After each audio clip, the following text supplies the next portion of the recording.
पर इतना ही नहीं, एक दूसरे में खो भी जाए।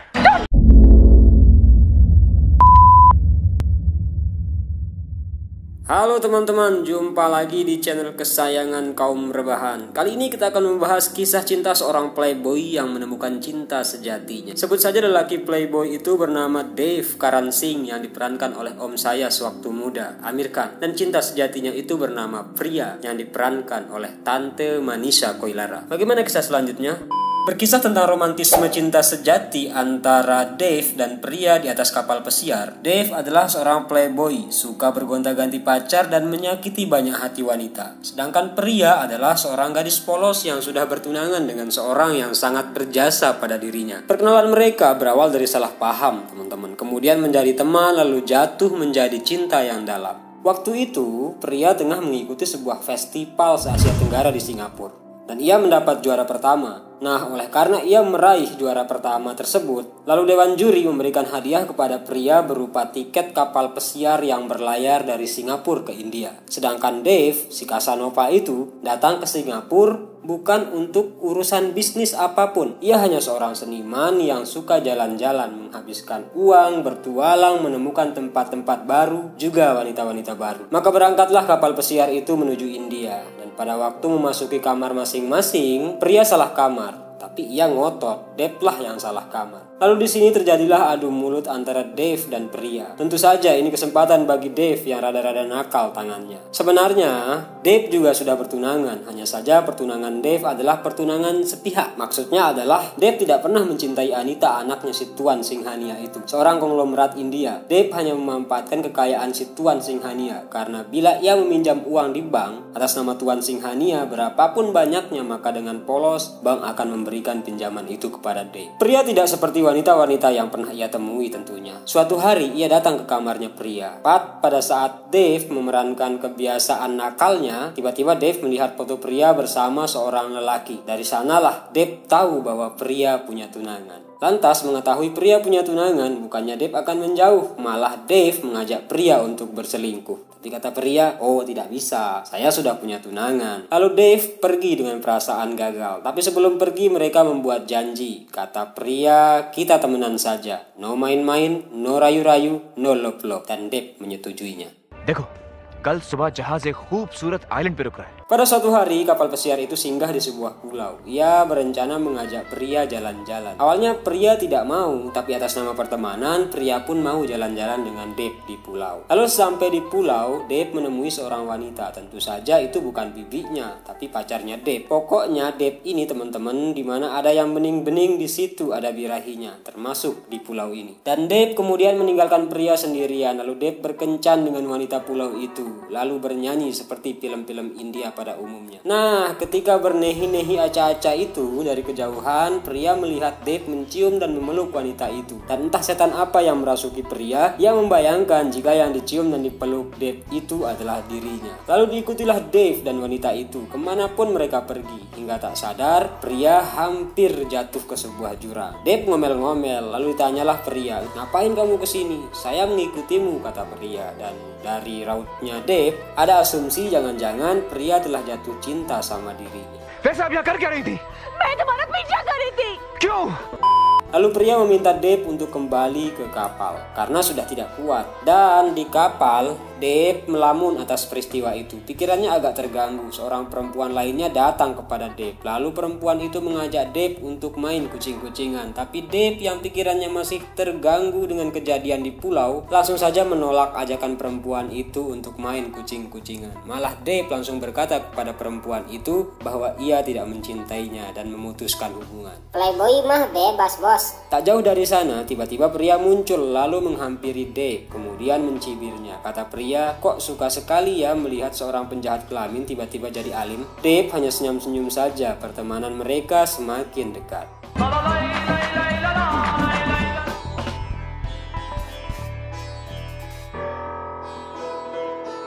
Kapal pesiar itu kini singgah di pulau yang kedua, teman-teman. Kali ini ia kembali mengajak Priya untuk bermain-main di pulau. Awalnya Priya menolak. Ia takut kejadian di pulau pertama akan terulang, melihatnya berkencan dengan wanita lain, lalu meninggalkannya sendirian. Tapi Dave meyakinkan kalau di pulau ini ia akan menemui salah seorang perempuan terhebat dalam hidupnya, yaitu neneknya. Maka pria pun ikut. Lalu sesampai di pulau seperti biasa, Dave meninggalkan pria. Tapi kali ini Dave meninggalkan pria bersama neneknya. Lalu di sanalah pria tahu semua tentang Dave karena neneknya bercerita banyak tentang Dave. Sambil memijit kaki sang nenek, lalu sang nenek mulai bercerita tentang Dave. Mulai dari kemahirannya menulis puisi sejak kecil, kemahirannya melukis, dan seterusnya. Neneknya juga bercerita bahwa Dave juga suka sekali bepergian menemukan tempat baru, juga orang-orang baru. Tapi Dave, kata neneknya, hatinya juga goyah sehingga ketika singgah di suatu tempat yang baru atau orang baru termasuk wanita-wanita baru, ia tidak akan betah. Ia selalu penasaran dengan hal-hal yang baru pula. Kata neneknya lagi, sepertinya ia akan memiliki hati yang kuat jika ia menemukan cinta sejati. Lalu disinilah pria serba menyadari atas apa yang ia temui dalam diri Dave selama ini. Mengapa ia suka merayu orang-orang dengan puisi, juga mengapa ia memilih menjadi playboy. Pria terlihat memijit kakinya sang nenek begitu tulus, dan sang nenek pun berjanji jika sudah waktunya gelang kaki peninggalan leluhurnya itu pun akan dikasih ke pria sebagai tanda terima kasihnya. Lalu Dave pun datang dan pria pada saat itu masih terus memijat kaki sang nenek. Dave melihat itu dari kejauhan. Singkat cerita, mereka pun kembali ke kapal untuk melanjutkan perjalanan. Tapi sebelum pergi, Dave menghadiahi neneknya sebuah lukisan, yaitu lukisan kakeknya yang telah lama meninggal. Neneknya jadi ingat sesuatu. Lalu adegan di pulau itu pun ditutup dengan nyanyian tentang kehidupan yang sangat sedih berjudul Usia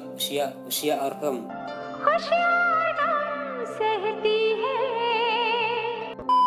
Sedikit saya bacakan liriknya teman-teman ya. Terkadang kita di antara diri sendiri dan orang asing. Kita di antara tangis dan air mata. Kadang juga di atas sungai dan padang pasir. Ya, kehidupan memang seperti itu. Di dek kapal, pria melamun sendiri. Lalu Dave datang menghampiri pria. Lalu tanya Dave, ada apa pria? Kenapa kamu menangis? Kata Dave. Jawab pria, tidak ada apa-apa. Saya hanya merasa tidak pernah sebahagia ini. Dan singkat cerita, disinilah mereka sama-sama saling jujur bahwa mereka sepertinya saling mencintai. Hampir saja mereka benar-benar akan melampaui batas. Maksud saya, melupakan tunangan masing-masing. Tapi beruntung pria masih terjaga bahwa sepulang dari kapal pesiar ini, ia akan menikah dengan tunangannya. Ia tidak ingin jadi pengkhianat dong ya. Dan dengan rindu dendam yang berkecamuk dalam dada masing-masing, pria lari ke kamarnya. Dave mengejar pria. Lalu Dave mengambil tangannya pria dan meletakkan tangan pria itu ke atas kepalanya. Kata Dave, bersumpahlah kalau kau memang benar-benar tidak mencintaiku. Pria pun tak kuat. Ia mengusir Dave. Ia ingin melupakan Dave. Gaun yang pernah diberikan Dave sebelumnya itu pun ia kembalikan. Tapi Dave tidak mengambil gaun itu. Ia hanya berkata, begini saja pria, saya tidak akan mengambil gaun itu. Kalau kamu memang benar-benar tidak mencintaiku, kamu tidak akan menggunakan gaun itu besok ketika turun dari kapal. Tapi kalau kamu menggunakannya, artinya kau juga mencintaiku. Ini adalah pilihan yang berat tentunya teman-teman bagi pria. Lalu esoknya pada saat kapal nyandar, pria pun turun dengan gaun itu yang berarti pria mencintai Dave. Lalu di sanalah mereka membuat perjanjian bahwa mereka akan bertemu nanti pada hari Valentine. Jika salah seorang tidak datang, itu artinya salah seorang dari mereka telah menikah dengan pasangan masing-masing. Ibarat kata begini teman-teman, kamu saling mencintai dengan seseorang tapi masing-masing kamu punya tunangan. Kalau memang jodoh pasti akan ke pelaminan. Tapi kalau tidak ya sudah. Kira-kira sampai di sanalah cerita cinta mereka. Kini mereka dijemput oleh tunangan masing-masing. Dave dijemput oleh Anita tunangannya dan pria dijemput oleh tunangannya Raj.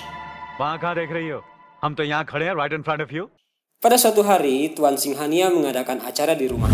Acara tersebut sebenarnya bukan acara penting-penting banget. Intinya di acara itu Tuan Singhania akan mengumumkan kepada India bahwa sebentar lagi anaknya Anita akan menikahi seorang seniman terkenal bernama Dave. Tuan Singhania berjanji jika Anita dan Dave menikah, ia akan memberikan rumah dan separuh hartanya kepada Dave. Tapi apa hal terjadi? Dave menolak menikahi Anita. Dan tentu saja penolakan itu diliput oleh media nasional. Teman-teman jangan heran deh, jangankan ini acaranya pernikahannya anak konglomerat yang sekaligus menjabat sebagai Perdana Menteri loh. Raffi Ahmad saja yang hanya seorang artis, pernikahannya diliput media hingga berminggu-minggu lamanya. Singkat cerita teman-teman, oleh karena Dave menolak pernikahan itu, semua hartanya disita oleh bank dan Dave kini menjadi miskin. Ia kemudian memulai melukis dan menjualnya. Satu persatu lukisan Dave pun laku terjual hingga keadaan ekonominya pelan-pelan pulih, bahkan melebihi apa yang pernah ia miliki dahulu.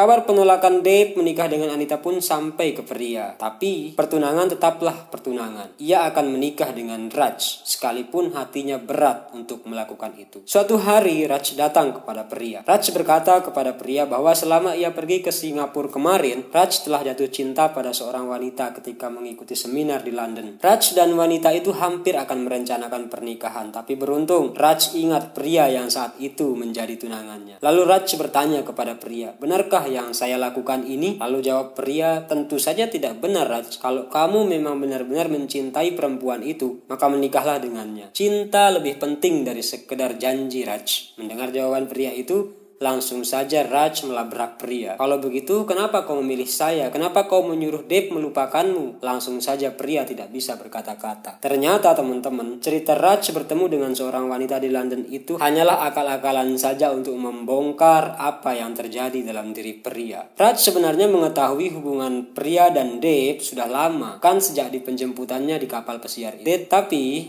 segala hubungan antara pria dan Dave benar-benar jelas ketika pria mengirimkan surat ke alamat Dave yang lama. Sementara rumahnya yang lama kan telah disita oleh bank dan rumah itu dibeli oleh Raj sendiri. Kata Raj lagi, "Jangan terbebani dan mengorbankan cintamu kepada Dave, Ria, hanya karena saya pernah menolongmu atau membangunkan sekolah musik untukmu. Lihatlah, semua perkembangan dan kemajuannya itu adalah usahamu sendiri. Jadi mulai hari ini kita berteman saja. Kejarlah cintamu, menikahlah sama Dave," kata Raj.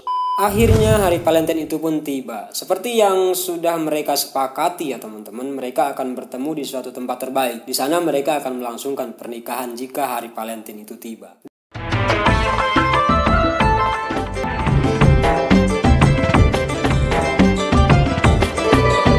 Dave pun sejak pagi-pagi buta sudah menunggu di tempat perjanjian itu. Tapi pria hingga jam 12 malam pun tak kunjung datang juga. Dan usut punya usut, tak jauh dari tempat perjanjian itu pria kecelakaan lalu kakinya diamputasi. Dave tidak tahu akan hal itu. Ia hanya tahu pria mengkhianatinya, bahwa pria tak seperti dirinya yang membatalkan pernikahan dengan Anita tunangannya. Dave putus asa. Ia berencana pergi meninggalkan semua apa yang telah ia miliki saat ini. Baginya, tanpa pria semua kekayaan dan ketenaran yang ia miliki sudah tidak berguna lagi. Ada salah satu lukisan yang tak akan pernah dijualnya kepada siapapun dan dengan harga berapapun. Ia hanya ingin memajang lukisan itu saja. Kalaupun ada orang yang benar-benar ingin memiliki lukisan itu, syaratnya mudah. Ia harus benar-benar mengerti makna di balik lukisan itu. Suatu hari manajernya Dave menelpon Dave bahwa ada orang yang menginginkan lukisan itu. Dave ngotot berkata pada manajernya itu bahwa lukisan itu tidak akan dijual berapapun harganya. Tapi manajernya itu bilang, orang yang ingin membeli lukisan ini katanya benar-benar mengerti makna di balik lukisan itu. Awalnya Dave mengira itu adalah pria, tapi setelah mendengar penjelasan manajernya bahwa orang yang ingin membeli lukisan itu adalah seorang yang cacat fisiknya, akhirnya Dave memberikan lukisan itu. Dan hari di mana Dave benar-benar akan pergi itu pun kini telah tiba, teman-teman. Tapi sebelum pergi ia harus memberikan titipan neneknya ke pria, yaitu gelang yang pernah dijanjikan pada saat pria memijit kaki sang nenek. Lalu dengan segala cara Dave mendapatkan alamat rumah pria, dan pada suatu malam Dave kesana mengantar gelang itu. Tapi ketika gelang itu akan dikasih ke pria, pria langsung mengambilnya dari tangan Dave. Ia tidak ingin Dave yang memasangnya sendiri, dan ia juga tidak ingin Dave tahu bahwa ia tidak punya kaki. Lalu Dave curiga, jangan-jangan perempuan cacat yang ingin memiliki lukisannya itu adalah pria. Dan Dave pun mencari kamarnya pria, dan benar saja Dave menemukan lukisan itu. Barulah Dave sadar ternyata pria benar-benar tidak punya kaki. Maka diingatlah hari di mana ia berjanji bertemu itu. Dan jawab pria, "Iya Dave, pada hari itu saya juga datang menemuimu. Saya dan Raj tidak jadi menikah. Tapi saking bahagianya saya, pada waktu itu saya lupa diri hingga tak sadar sebuah mobil menabrak saya hingga pingsan. Lalu pada saat saya sadar dari pingsan saya ingin menemuimu, tapi semua batal karena saya sudah tidak punya kaki." Dave menangis mendengar jawaban pria itu. Singkat cerita teman-teman, mengetahui kenyataan bahwa mereka sebenarnya sama-sama saling mencintai, akhirnya Dave pun menikahi pria dengan keadaan pria yang apa adanya. Bagi Dave, cinta itu tidak terdapat dalam fisiknya, melainkan pada hatinya. Begitu ya teman-teman, akhir kisah cinta seorang playboy dari India ini. Kita jumpa di video selanjutnya.